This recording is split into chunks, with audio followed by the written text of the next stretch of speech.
Telangana budget సమావేశాలు ముగినున్నాయి. ఈ రోజు ద్రవ్య వినిమయ బిల్లుపై ఉభయ సభల్లో చర్చ జరగనుంది. శాసనసభలో ఆమోదించిన బిల్లుల అంచనా వ్యయంపై మండలిలో చర్చించి ఆమోదిస్తారు. అనంతరం మండలి డిప్యూటీ చైర్మన్ ఎమ్మెల్సీ బండా ప్రకాష్ ని ఏకగ్రీవంగా ఎన్నుకుంటారు.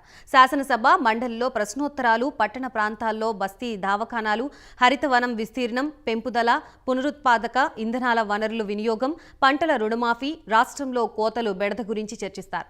ముగింపు సందర్భంగా ఉభయ సభల్లో సీఎం కేసీఆర్ ప్రసంగిస్తారు.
తెలంగాణ అసెంబ్లీ సమావేశాలు ఆఖరి రోజు జరుగుతున్నాయి. లైవ్ లో చూద్దాం.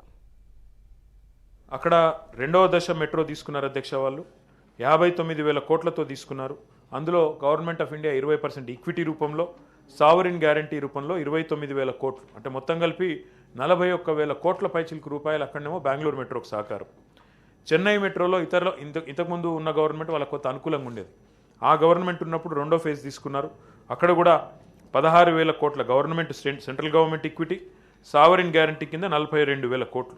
మొత్తంగా చూస్తే అక్కడ కూడా 58,796 కోట్ల సపోర్ట్ అక్కడ కూడా ఇస్తున్నారు. సార్ ఇంకా అన్యాయం ఏంటంటే, సరే చెన్నై బెంగళూరు అంటే అర్థం చేసుకోవచ్చు సార్, కొద్దిగా పెద్ద పట్టణాలు, ముఖ్యమైన పట్టణాలు. ఇంకా ఘోరం ఏంటంటే సార్, ఉత్తరప్రదేశ్లో ప్రస్తుతం 6 పట్టణాల్లో, లక్నోలో, వారణాసిలో, ఆగ్రాలో, కాన్పూర్లో, గోరఖ్పూర్లో, అలహాబాద్లో, ఈ 6 పట్టణాల్లో కూడా మెట్రోకి కేంద్ర ప్రభుత్వం ఇప్పుడు నేను చెప్పిన నిష్పత్తిలోనే 20% వాళ్ళు పెట్టి సావరిన్ గ్యారంటీ ఇచ్చి అక్కడ కూడా ప్రాజెక్టులు ముందుకు తీసుకొని పోతున్నారు. గాంధీనగర్లో కూడా, గుజరాత్లో అక్కడ కూడా శాంక్షన్ ఇచ్చారు, అక్కడ కూడా ప్రోగ్రెస్లోకి తీసుకొని పోతున్నారు. కానీ హైదరాబాద్ అనేసరికి, తెలంగాణ అనేసరికి మాత్రం పగబట్టినట్టే. అంటే ఇక్కడ ఎట్టి పరిస్థితుల్లో వీళ్ళకు మంచి పేరు రావద్ది గవర్నమెంట్కు అనే ఒక దురుద్దేశంతో ఈరోజు మన ప్రాజెక్టును మాత్రం పక్కన పెట్టినారు సార్. సరే వాళ్ళు పక్కన పెట్టినంత మాత్రాన మేము ఊరుకోం సార్, అది మాత్రం పక్క. వాళ్ళు పక్కకు పెట్టినా, వాళ్ళు తృణీకార భావంతో చూసినా ఊరుకోం సార్. తప్పకుండా రాష్ట్ర ప్రభుత్వమే అవసరమైతే, ఎందుకంటే అడుగుతాం, మా డిమాండ్ చేస్తాం, హక్కుగా దేశంలో ఉన్నాం, దేశానికి కాంట్రిబ్యూట్ చేస్తున్నాం. ఇవాళ 2.5% జనాభా ఉన్న తెలంగాణ భారతదేశం యొక్క 5% జీడిపి కాంట్రిబ్యూట్ చేస్తూ ఉంది సార్. చాలా అనాగరికంగా ఎక్కువ బ్యాక్టీరియా అట్రాక్ట్ చేసే పద్ధతులు భూమి మీద పెట్టి విక్రమించే పరిస్థితి ఉండే అధ్యక్ష. మోరిల పక్కన భూమి మీద పేరుకు మార్కెటింగ్ డిపార్ట్మెంటు, ఆ పాత గంజి అని అంటారు అధ్యక్ష మన దగ్గర, గంజ్ ఉర్దూ వర్డ్ అది, ఆ గంజిలలో అమ్మేది. ఈవెన్ హైదరాబాద్ సిటీలో కూడా అధ్యక్ష చాలా ఆశ్చర్యకరం ఏంటంటే, ఒక శాస్త్రీయ దృక్పథం తీసుకొని అనేటువంటి అవగాహన లేకుండా చాలా బాధ్యతారహితమైన వ్యవహారం జరిగింది ఈ విషయానికి సంబంధించి. దానికి సంబంధించి రివ్యూ చేసినప్పుడు హైదరాబాద్లో నేను రివ్యూ చేసే టైంలో అధ్యక్ష కేవలం 6-7 మార్కెట్లే, జస్ట్ 6 to 7 మార్కెట్స్. ఇంత పెద్ద దగ్గర 1.5 to 2 crores పాపులేషన్ ఉండేటువంటి హైదరాబాద్లో 1,00,000 మందికి ఒకటి ఉన్నా, 2 లక్షలకు ఒకటి ఉన్నా 100 ఉండాలి. అట్లాంటిది అట్లా ఉంది. అట్లనే తాలూకా కేంద్రాలలో కూడా ఎక్కడ చూసినా మనకందరికి తెలుసు అధ్యక్ష, ఆ పాత గంజిలలో చాలా కంజెస్టెడ్ ఏరియాలో అన్ని ఊగల మీద ఊగలు పడ్డ పరిస్థితులలో దుమ్ము ధూళి భయంకరమైన పద్ధతి అధ్యక్ష. వాస్తవానికి అప్రిషియేట్ చేయాలి. మోండా మార్కెట్ నిజాం గవర్నమెంట్లో కట్టినటువంటి మార్కెట్ అధ్యక్ష. చూసినప్పుడు దాన్ని సందర్శన పోయినప్పుడు నేను కూడా ఆశ్చర్యపడ్డాను, ఇట్లా ఉందా అని చెప్పి. యాక్చువల్లీ చాలా విషయాలు చాలా మందికి అర్థం కావు అధ్యక్ష. ఈ conceptualisation of integrated veg and non veg markets రాష్ట్ర ప్రభుత్వం ఎందుకు చేసిందంటే, ఈ డైనింగ్ టేబుల్ కాన్సెప్ట్ ఉంది అధ్యక్ష. అంటే జనరల్గా డైనింగ్ టేబుల్కి పోతే కాళ్ళకున్న చెప్పులు కానీ షూస్ కానీ వదిలిపెట్టకుండానే భోజనం చేస్తూ ఉంటాం. అదే గతంలో అయితే మన ఇళ్లలో భోజనం చేసే పరిస్థితులు అయితే మనకు అతిథి వచ్చినా మన ఇంటికి చుట్టం వచ్చినా ఖచ్చితంగా మెయిన్ గేట్ దగ్గరనే ఆ చెప్పులు అక్కడ వదిలేసి గోలేమో గంగాలమో ఉంటే అక్కడ నీళ్ళు ఇస్తే కాళ్ళు కడుక్కొని ఇంట్లోకి రావాలి. అట్లా నియమాలు మన దగ్గర ఉండేది. మనం చిన్నప్పుడు చూసినాం అధ్యక్ష. భోజనం చేస్తే కూడా మనం కింద కూర్చొని ముందు పీట పెట్టుకొని నీళ్ళు తీసుకొని దాని చుట్టూ నీళ్ళు చల్లి మనం భోజనం చేసేవాళ్ళం. ఎందుకంటే బ్యాక్టీరియా మనం తినే పదార్థాలకు రావద్దు అనేది కాన్సెప్ట్ అధ్యక్ష. అట్లానే ఇంగ్లీష్ వాళ్ళు చాలా తెలివిగా ఈ డైనింగ్ టేబుల్ కాన్సెప్ట్ తెచ్చినారు అధ్యక్ష. వాళ్ళే కనిపెట్టినది. ఎన్ని ఫీట్ల ఎత్తులో ఉంటే అనేక లక్షల బ్యాక్టీరియా రాకుండా ఉంటుంది అని శాస్త్రీయంగా నిర్ధారణ చేసుకొని 2.5 feet హైట్ తర్వాత అనేక లక్షల బ్యాక్టీరియా రాకుండా ఉంటుంది. కాబట్టి ఆ 2.5 feet and above dining table పెట్టుకుంటే సేఫ్ ఉంటామని చెప్పి వాళ్ళు చేసినారు అధ్యక్ష. దాంతో మనం కాళ్ళ చెప్పులు కానీ షూస్ కానీ మామూలుగా మనం హోటల్కి పోతే తింటాం అధ్యక్ష. టేబుల్ మీద కూర్చొని తింటే ఇప్పుడు షూస్ ఎవరు వదిలేస్తలేరు. మన స్టాఫ్ కూడా మధ్యాహ్నం లంచ్కి పోతే షూస్తో అట్లే తినేస్తారు. కారణం ఏంటంటే టేబుల్ మీద తింటారు కాబట్టి ఆ ప్రమాదం లేదు. ఆ కాన్సెప్ట్లోనే కూరగాయలు కానీ మాంసం కానీ చేపలు కానీ ఇతర వస్తువులు కానీ పర్టికులర్లీ మనుషులు భుజించేటువంటి ఆహారం తీసుకునేటువంటివి ఖచ్చితంగా 2.5 feet హైట్లో ఉండాలి అధ్యక్ష. నిజంగా ఇప్పుడు మనం మోండా మార్కెట్కి వెళ్తే తమరు కూడా ఓరుతున్నప్పుడు టైం దొరికినప్పుడు చూడండి. తమరు చూసే ఉంటారు, ఒకళ్ళు చూడకపోతే చూడండి. అప్పుడు ఎప్పుడో 110, 120 సంవత్సరాల క్రితం కట్టినటువంటి మోండా మార్కెట్లో అది ఇంటిగ్రేటెడ్ ఉంది అధ్యక్ష. ఇటు మాంసం అమ్ముతుంటారు, చేపలు అమ్ముతుంటారు, కూరగాయలు అమ్ముతుంటారు, అన్నీ కూడా ఉంటాయి, అన్ని పదార్థాలు. ఇంత మాత్రం కూడా స్మెల్ కూడా రాదు అధ్యక్ష. అని ఆ రోజు కట్టింది. అంత సైంటిఫిక్ ఉంది, అంత వెంటిలేషన్ ఉంది, అంత ఓల్డ్ అయినప్పటికీ ఆ రోజు ఆ 120 ఏళ్ళ కింద కట్టిన జాలీలో ఇప్పటికున్నాయి అధ్యక్ష ఆ వెంటిలేటర్స్. ఈ రోజు కూడా even today I was surprised. దాన్ని చూసి మనుషులు మనం కింద తిరుగుతాం అధ్యక్ష. 2.5, 3 feet పైనే మొత్తం అమ్మకాన్ని పెట్టిన పదార్థాలన్నీ ఉంటాయి. అవి మాంసం కావచ్చు, చేపలు కావచ్చు, కూరగాయలు కావచ్చు, ఎగ్స్ కావచ్చు, ఇంకేదైనా కావచ్చు. మనుషులు కింద తిరుగుతుంటారు, పైన 2.5 feet 3 feet పైన ఉంటుంది. సో ఇట్లాంటి సంస్కారవంతమైనటువంటి ప్రజల ఆరోగ్యాన్ని పరీక్షించేటువంటి మంచి పద్ధతిని సమాజాన్ని నేర్పేటువంటి అధునాతనమైనటువంటి కూరగాయల మార్కెట్లు ప్రతి నియోజకవర్గంలో తీసుకురావాలని చెప్పి ప్రభుత్వం ఒక ఆలోచన చేసింది అధ్యక్ష. దానికి గాను ఎట్లా ఉండాలి అంటే 1 లక్ష 2 లక్షల కన్నా కనీసం ఒక మార్కెట్ ఉంది లేదు. ఫర్ ఎగ్జాంపుల్ ఇప్పుడు నిజామాబాద్ అనుకుంటా, గణేష్ గుప్తా గారు లేదా తెలియదు నాకు. ఆయన ఇప్పుడు 2 కడుతున్నారు కదండి. అక్కడ నిజామాబాద్ టౌన్లో తమర్ జిల్లా అధ్యక్ష 2 మార్కెట్లు కడతా ఉన్నారు. అదే పద్ధతిలో వరంగల్ లాంటి కాడ కూడా 2, 3 కడుతున్నారు. అట్లా హైదరాబాద్లో చాలా చోట్ల కడుతున్నారు. ప్రతి మున్సిపాలిటీకి అట్లీస్ట్ 1 చొప్పున కడుతున్నారు అధ్యక్ష. వారు మంత్రి గారు చెప్పిందేమో వారు వ్యవసాయ మార్కెటింగ్ శాఖ ద్వారా తీసుకున్నటువంటి 6 మార్కెట్ల గురించి వారు చెప్పినారు. బట్ దాని తర్వాత ఈ చర్చోపచర్చలు ఇవన్నీ జరిగిన తర్వాత నేనే స్వయంగా డిస్ట్రిక్ట్ కలెక్టర్స్ కాన్ఫరెన్స్ పెట్టినప్పుడు చీఫ్ సెక్రటరీ గారిని ప్రత్యేకంగా రిక్వెస్ట్ చేసి ఆల్ డిస్ట్రిక్ట్ కలెక్టర్స్ను మోండా మార్కెట్ చూపెట్టడం జరిగింది అధ్యక్ష. సీయింగ్ ఈజ్ బిలీవింగ్ వాటి చూస్తే బాగా చేస్తారన్న ఉద్దేశంతో అందరు కలెక్టర్లను తీసుకెళ్ళి మోండా మార్కెట్ సందర్శించేటట్టు చేసి ఇగో మీ జిల్లాలో కట్టి మీ మున్సిపాలిటీలలో మీ టౌన్లో కట్టేటువంటి మార్కెట్లు మీరు ఈ పద్ధతిలో కట్టాలి అని ప్రయత్నం చేసినాం అధ్యక్ష. నేను చాలా సంతోషపడతా ఉన్నా. కొన్ని చోట్ల ఇంట్రెస్ట్ తీసుకొచ్చాడు మా నారాయణపేట ఎమ్మెల్యే గారు రాజేందర్ రెడ్డి గారు కట్టిన అధ్యక్ష. ఈ మధ్య మున్సిపల్ శాఖ మంత్రి ఒక మంత్రి మున్సిపల్ శాఖ మంత్రి అక్కడికి పోయినప్పుడు నేను పేపర్లో చూసినాను, టీవీలో చూసినాను. చాలా సుందరంగా వచ్చింది, అద్భుతంగా నిర్మించిన ఎమ్మెల్యే గారికి థ్యాంక్స్. ఈ మధ్యనే ఖమ్మంలో కూడా మంత్రి అజయ్ గారు ఆయన నియోజకవర్గంలో కూడా ఇంటిగ్రేటెడ్ మార్కెట్ కంప్లీట్ చేసినారు. చాలా గొప్పగా అంటే చాలా గొప్పగా ఉంది అధ్యక్ష. నేను ఊహించిన దానికంటే కూడా ఇంకా మంచి పద్ధతులు పెట్టి ఇప్పుడు మిత్రులు జీవన్ రెడ్డి గారు చెప్పినట్టు ఆ చిల్డ్రన్స్ కేజ్ కూడా ఒకటి పెట్టమని చెప్పినాం అధ్యక్ష. చిల్డ్రన్స్ కేజ్ అంటే అందులో కొన్ని ఆట వస్తువులు పెట్టి పిల్లల్ని పెట్టినట్టయితే తల్లిదండ్రులతో పాటు జంటలతో వచ్చే పిల్లల్ని ఆ కేజీలు అప్పగించి వాళ్ళు వెళ్ళి షాపింగ్ చేసుకొని మళ్ళీ వెళ్ళేటప్పుడు పిల్లల్ని సేఫ్గా తీసుకొని పోవచ్చు అని చెప్పి పెట్టమని చెప్పినాం. అంటే ఏదైనా మంచి పని అనేది చేస్తూ పోతున్న కొద్దికి మనం నేర్చుకున్న కొద్దికి మనకు వస్తూ ఉంటుంది అధ్యక్ష.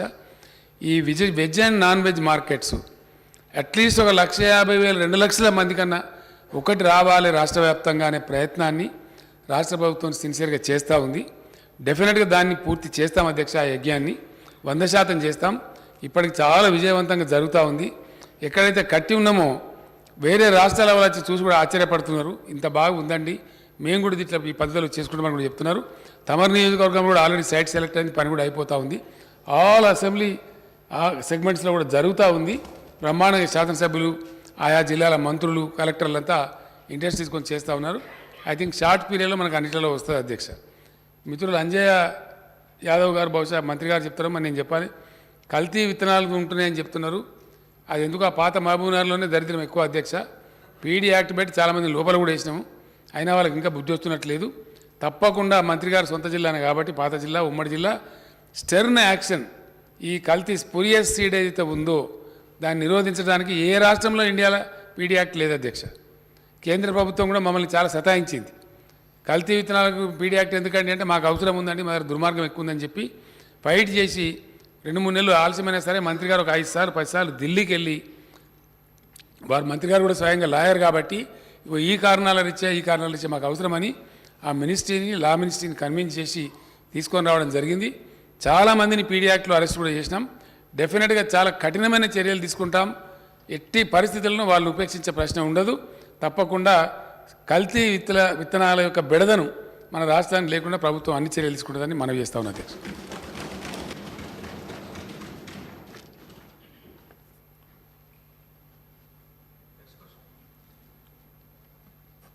Question number 1116, Minister for Agriculture Cooperation. అధ్యక్ష, ఏ ప్రశ్నకు సమాధానం మన రాష్ట్రం ఏర్పడిన తర్వాత కొల్లాపూర్ వ్యవసాయ మార్కెట్ పరిధిలో ఒక నూతన మామిడి మార్కెట్కు ప్రభుత్వం ఉత్తర్వులు ఇవ్వడం జరిగింది అధ్యక్ష. బి ప్రశ్నకు సమాధానం, ఈ మార్కెట్ పరిధిలో, వ్యవసాయ మార్కెట్ పరిధిలో కొల్లాపురం మండలం రాంపురం గ్రామంలోని సర్వే నంబర్ 113/3లో 12 ఎకరాల విస్తీర్ణం కలిగినటువంటి భూమిని పండ్ల మార్కెట్ అభివృద్ధి కోసం కేటాయించడం జరిగింది అధ్యక్ష. ఇది కొల్లాపూర్ ఏఎంసీకి 5 కిలోమీటర్ల పరిధిలో ఉంది అధ్యక్ష. సి ప్రశ్నకు సమాధానం అవునండి. డి ప్రశ్నకు సమాధానం, కొత్త మామిడి మార్కెట్ యార్డులలో పండ్లను త్వరలో ప్రారంభించడం జరుగుతుంది అధ్యక్ష. హర్షవర్ధన్ రెడ్డి గారు.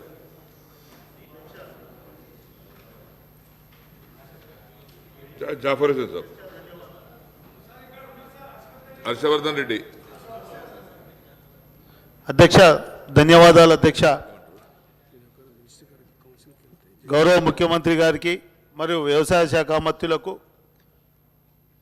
రాష్ట్ర ప్రభుత్వానికి మా నియోజకవర్గం తరఫున ప్రత్యేకమైన ధన్యవాదాలు అధ్యక్ష. మాకు మామిడి మార్కెట్ మంజూరు చేసినందుకు వారికి సభ ద్వారా, మీ ద్వారా ధన్యవాదాలు తెలియజేస్తా ఉన్నాను అధ్యక్ష. ముఖ్యంగా అధ్యక్ష, కొల్లాపూర్ మామిడి చాలా ప్రసిద్ధి అధ్యక్ష.